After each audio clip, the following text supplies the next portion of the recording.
In this video, I'll be turning this Dispatch comic book cover into a 3D model using Blender, and I'm going to do my best to make it look exactly like the original image.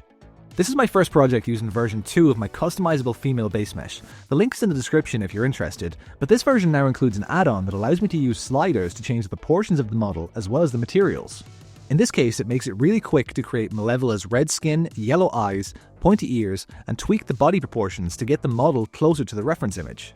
Once the basic proportions are in place, I can pose the character to match the concept. Posing itself isn't too difficult, but balance is really important. It's easy to make a model look perfect from the camera view, but from the side it might be leaning forward or falling backwards, so it's important to always check your models from every angle. I'm also using another one of my products here, the adjustable fantasy body parts, which gives me customizable horns and a tail. At this stage, I'm just positioning them roughly and making sure everything lines up correctly. From here, I block out the hair as a simple shape, along with the sword and some basic clothing forms. I'll be replacing all this later, but it's just there to give me a guide. Think of it as a 3D sketch. Now it's time to start refining things, and we'll start with Malevola herself. The female Basemesh already has clean topology, so at this stage it's really just a matter of moving things around until they better match the reference. One of my favorite tools in Blender is the Annotate tool, and you'll see me using it to trace out the shapes of the face. If you hold D and draw, you can sketch annotation lines directly into the scene, and you can erase them with right-click. These lines make it much easier to see the shapes and angles I'm trying to match without constantly toggling X-ray view or switching back and forth to the reference. I can focus on the mesh and simply move it to line up with the annotation lines. Throughout this entire process, I use the annotation tool wherever I need a guide on where to place things, so I can figure out the flow of the hair or even for topology to see what topology would flow the best. Just to show what these adjustments actually do, here's the before and here's the after. There are no major changes, but the face now reads much closer to the reference and looks less like a Basemesh, and the body overall has a nicer shape. This doesn't take too long, but it's something a lot of people struggle with. If you want your models to look more accurate, try setting your reference image as the background of your camera and line the model up as closely as possible. All of these minor proportional tweaks add up very quickly. We've done the rough block out, so now it's time to move into a more detailed pass. To block out the tank top, I use the mask brush in Sculpt mode and paint in the area where the tank top sits using my annotations as a guide. Once the mask is in place, I rotate around the model to make sure everything makes sense in 3D and not just from the camera view. With the mask finished, I can go to Mask, Mask Extract, which extracts the masked area into a separate mesh and automatically adds a solidify modifier. This gives me a completely separate object to work on, and from here I can use sculpting brushes to create a rough version of the final top. I'll be retopologizing this later, so it doesn't need to be that clean, but it needs to have the forms in place. I repeat the same process for the shorts, masking, extracting, and then doing some rough sculpting. Again, you'll see all of these annotation lines, and this gives me a guide for what I need to sculpt. For sculpting, I'm using dynamic topology, which dynamically adds detail wherever you sculpt. If you haven't used it before, you can enable it in sculpt mode using the Din Topo checkbox. Instead of subdividing the entire mesh, it only adds geometry where it's needed. It takes a bit of practice, but it's a really useful tool once you get comfortable with it. I'm doing something slightly different for the folds and the shorts. I'm not great at sculpting, and because of that, I don't really like committing to big decisions in case they look bad, so I can use shape keys as sculpting layers. I create a shape key, sculpt the folds into it, and then we can use the shape key slider to change the intensity of the folds. This way I can adjust or soften them without having to resculpt anything. This idea of sculpting with shape keys feels really useful, so it's something I'll probably use more in future projects. Next up is the hair, which was the part I was dreading the most. Hair is naturally messy and non-uniform, so it's really difficult to figure out. Once again, I use annotation lines to plan out a rough flow that makes sense, and then sculpt in those larger shapes. It's not pretty at this stage, but it gives me something to work with, and you'll see later on that I do actually salvage this mesh and end up using it in the final model. When modeling messy, flowy hair like this, the general approach is to work in layers. What I've created here is the bulk layer, which defines the overall silhouette and volume of the hair. On top of that, I add hair strands using curves. These curves help break up the silhouette and create the illusion of loose, flowing strands coming away from the main hair mass. This is still very much a rough pass, so later on I'll refine the hair further and show you what I think is a more structured way of creating nice hair. With the rough pass of everything finished, we can move on to Retopology, which is where we remake the models to give them cleaner edge flow. This makes them easier to work with and texture later on. I personally really enjoy Retopology. It's always a bit of a puzzle because every model is different. I always start by identifying the main edge loops, so in this case, the straps of the top. These loops need to exist because they make structural sense. From here, we also need a loop around the top of the chest area, which can be extruded from the straps, and then another loop underneath the chest. Working our way down, we then want edge loops that follow the overall triangular shape of the tank top. Whenever you're doing retopology, the goal is to figure out which edge loops are necessary to hold the shape of the model. For things like arms, legs, collars, or straps, I usually start with 8 evenly spaced vertices and only add more geometry when it's actually needed. Keep everything as low poly as possible until you absolutely need more detail. With the tank top retopology finished, I wanted to fit the body a bit more tightly. To do that, we can use the Shrink-Wrap modifier. This modifier does exactly what it sounds like. It wraps your model onto another mesh. In this case, I want more control, so I can use a vertex group. After creating a new vertex group, I can weight paint the areas where I want the top to be skin tight, mainly the straps and the torso. I then assign that vertex group in the Shrink-Wrap modifier so the projection only happens in those painted areas. This is a really useful way of making sure clothing and accessories properly fit your character. In this image, Malevola is wearing ripped shorts, which makes things a bit more complicated because now we need to deal with all of these loose threads, but we're going to use geometry nodes to help out a little bit. I start by creating a few very simple cylindrical shapes and putting them into a new collection called threads. From here, I can set up a geometry node system that instances these thread meshes along the bottom edge of the shorts. Even something that sounds this simple can get tricky because the threads need to follow the angle of the shorts, so you have to use this capture attribute node where you capture the normal direction of the shorts so that you can use it as the basis for the rotation. I certainly haven't memorized any of this stuff. Anytime I need to build something with geometry nodes, I usually end up spending a lot of time searching and experimenting, especially since Blender has updated so much in the last few years that half of the results don't work anymore. But I'd still strongly encourage anyone to at least learn the basics. If you ever need to work with a lot of repeated objects or variations of the same thing, geometry nodes can save you a huge amount of time. Even in this case, I still went back in and manually refined the placement and scale of individual threads, but having them roughly positioned meant I didn't have to duplicate and place every single one by hand. It still took some time, but doing it completely from scratch would have taken way longer. Now we're finally moving on to the hair, and I want to show you a couple of techniques I stumbled across while trying to finish it. I wanted to clean up the hair bulk because the sculpt was quite messy. At first, I tried using the crease brush and the pinch brush to sharpen up all of the lines, but no matter what I did, it just never looked quite right. At one point, I started experimenting with the flatten brush, flattening either side of some of these creases. By using a large crease brush to define the lines first, and then flattening either side of them, it created this really nice stylized stepped look. Just to show this more clearly on a different mesh, start with the crease brush and make it fairly large, trace out your lines, and then come back with the flatten brush and flatten either side of each crease. A drawing tablet makes this process much easier because you can really feel your way through it, but the key thing is making sure your creases have a clear flow and direction so the shapes feel intentional. I think the reason I didn't like the earlier version was that all of the detail was just lines sitting on top of a messy surface. By creating these stepped forms with the flatten brush, the surface actually has depth and variation rather than just detail lines painted on. Now onto the hair strands. These original strands are made using curves with extrusion, so they're essentially flat planes. To give them more shape, we can use the bevel settings. We can create a separate curved circle object and adjust it until we get this wedge-like shape. This curved circle is then used as the bevel profile for the hair strands. The nice thing about this setup is that it's all real time. I can scale the profile, move points around, or add and remove points from the curve, and the hair strands update automatically. Now comes the fun part of actually positioning the curves. The easiest way for me to understand what I was doing was to isolate each curve and work on them one at a time. In edit mode, we can hover over a point on a curve and press L to select just that curve. Then we can press P to separate it into its own object. Back in object mode, we can hide all the other curves so we're only working on a single strand. I keep the finished strands visible, but this way we can focus entirely on making this one curve look good without getting distracted by everything else. To keep things organized, whenever I finished working on a curve, I gave it a yellow color. That way I could easily see which strands I had finished. When editing curves, you can obviously move, rotate, and scale points as normal, which is useful for getting the overall shape.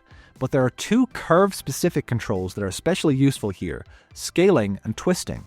You can scale individual points along the curve using Alt-S, and you can twist the curve using Ctrl-T. You can get some really nice results with twisting.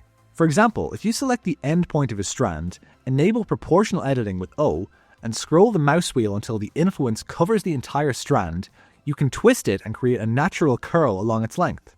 To add some extra variation, I scaled down a few of the curves using Alt-S to create what are often called flyaway strands. I made these pink so I could see them clearly, but these are smaller, thinner strands that help break up the silhouette and stop the hair from looking too uniform. Once all of the strands were finished, I joined them back together, set them all to black, and that gives us our finished hair strands. I think this already looks pretty good, but we can improve it further by blending the hair strands into the hair bulk so we don't see these harsh intersections. We can cheat this using the data transfer modifier. First, we need to convert the hair curves into a mesh so we can work with custom normals. Once that's done, we can add a data transfer modifier and set the hair bulk as the source object. Then, under Face Corner Data, enable Custom Normals.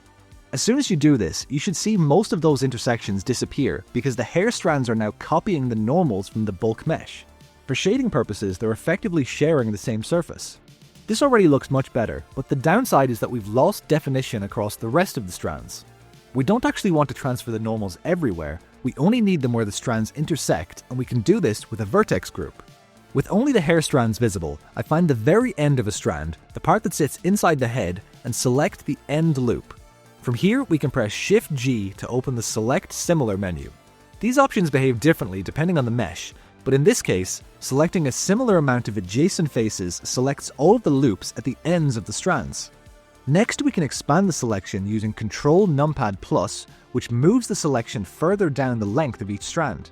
Once we're happy with the selection, we can go to the Vertex Groups panel and assign these vertices a weight of 1. If we switch to Weight Paint mode, we can see these weights. You can smooth them out if you need to using the Weights menu at the top and the Smooth option. Finally, back in the Data Transfer modifier, we can use that vertex group, and now the normals are only transferred in the areas that we've defined. If there are still a few visible intersections, you can jump back into Weight Paint mode and paint those areas in manually, but selecting the ends of the strands usually gets you most of the way there. UV unwrapping this model isn't too difficult, but I do need to pay attention to texture resolution.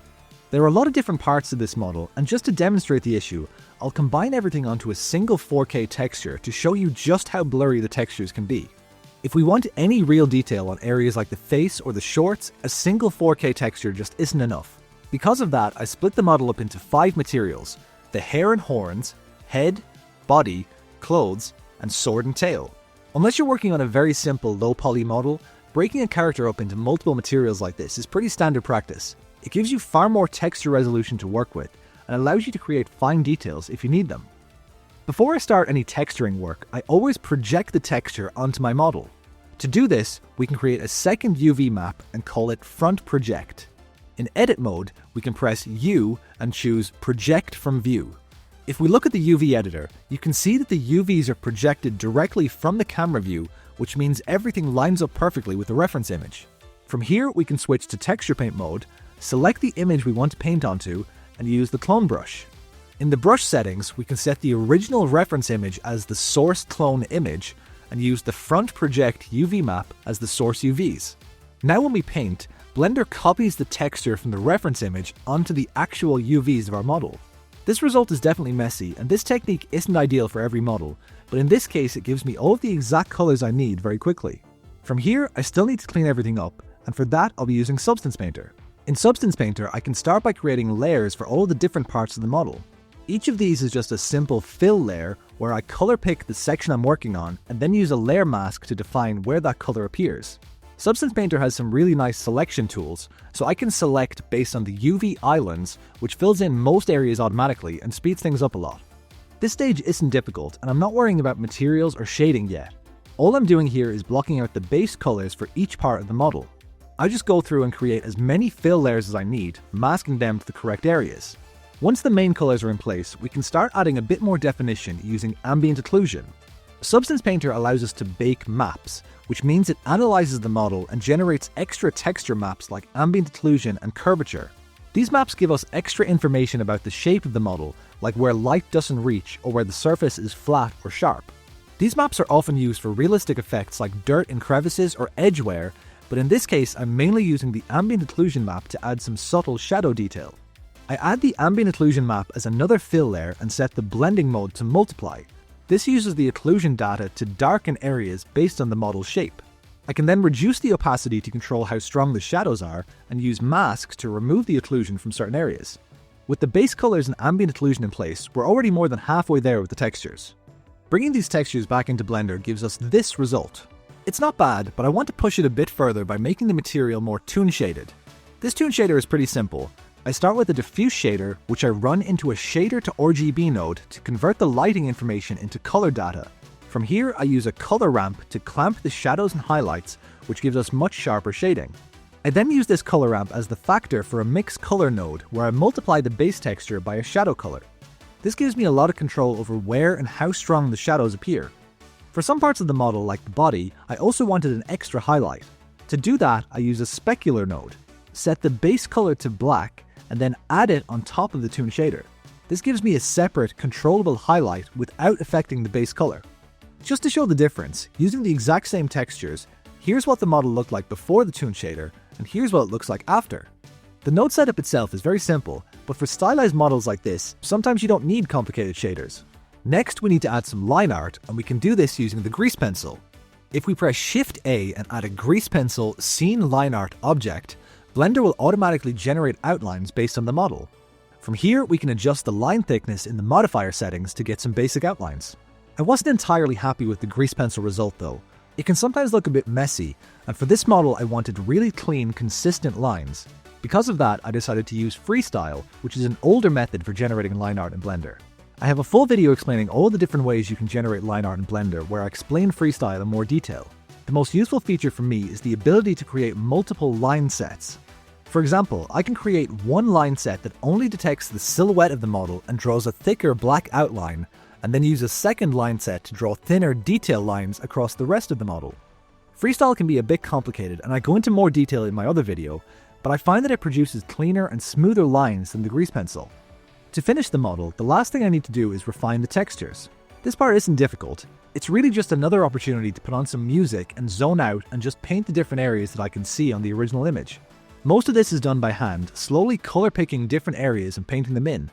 To create deeper creases and folds in the shorts, I used one of Substance Painter's generators, specifically a light generator, and this will essentially add fake sunlight to the model, which allows it to naturally place darker values in recessed areas like folds and creases. Because we baked all those maps earlier, the generator already has a lot of information about the model, so it can produce some really nice realistic looking folds. I use masks to control where this effect appears, limiting it to the front of the shorts, and then I can add another generator layer for the back, adjusting each one independently. This gives me much more control over the final look without having to paint everything by hand.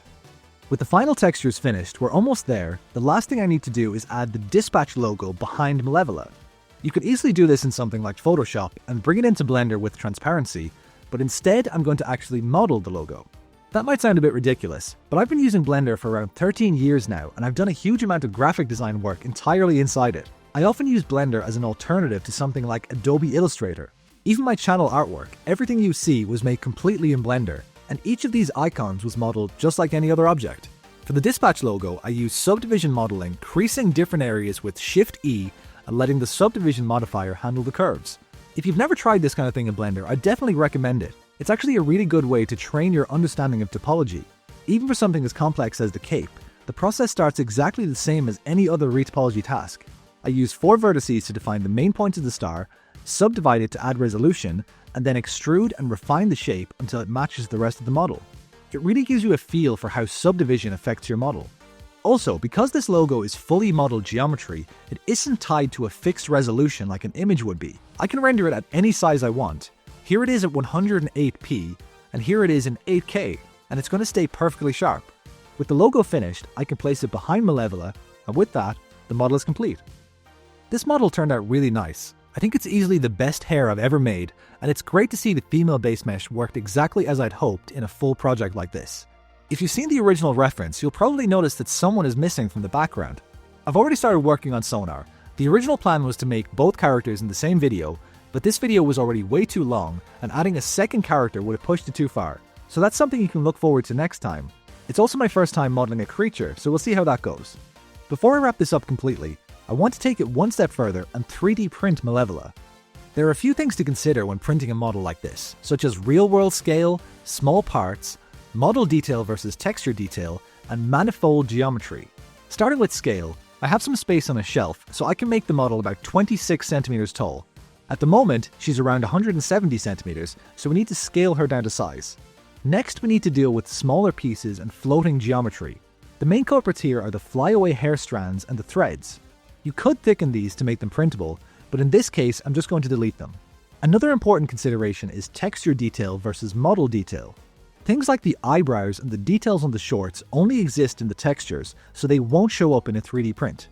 To fix that, I need to sculpt those details directly into the mesh so they're visible in solid view, which is usually the best representation of what a 3D print will actually look like. The next step is making the model a single solid piece. When you print a model, you load it into a program called a slicer, which converts it into layers for the printer. Slicers don't like overlapping geometry or internal structures. You can see here we're missing the shorts and there are slices missing all over the model. To solve this, we can remesh the entire model into a single piece. I start with a remesh value of around 0.01, then slowly turn it down until it keeps all of the detail. This creates a very dense mesh, but it usually results in a more reliable print. Once that's done, I bring the model into the slicer and see how it looks. Since printers can't print in mid-air, we need to enable supports, which are these tree-like structures that hold up overhangs and floating details during the print. Before committing to the full print, which will take about 14 hours, I do a small test print of just the head and shoulders. This will only take around 3 hours, and it's a good way to check the quality before printing the whole model. Printing is definitely a slow process, but the nice thing is that once it starts, you can mostly leave it alone. After the print finishes, all that's left to do is to remove the supports. For this, you usually use flush cutters or pliers, and maybe a bit of sanding. I'm really happy with this test print. This was printed on an FDM printer, which extrudes filament, and this is about as much detail as I can get from my machine. You could print this on a resin printer for much finer detail, but resin printing comes with its own trade-offs. So after about 14 hours of printing and a bit of cleanup, here's the full model. It's really satisfying seeing this in real life after spending so much time in Blender. I think this year I'm going to try printing more of my models and filling up my shelf just to have a physical record of the work that I've done. Anyway, thanks for watching, but if you have any 3D printing tips, let me know in the comments, and I'll see you in the next video.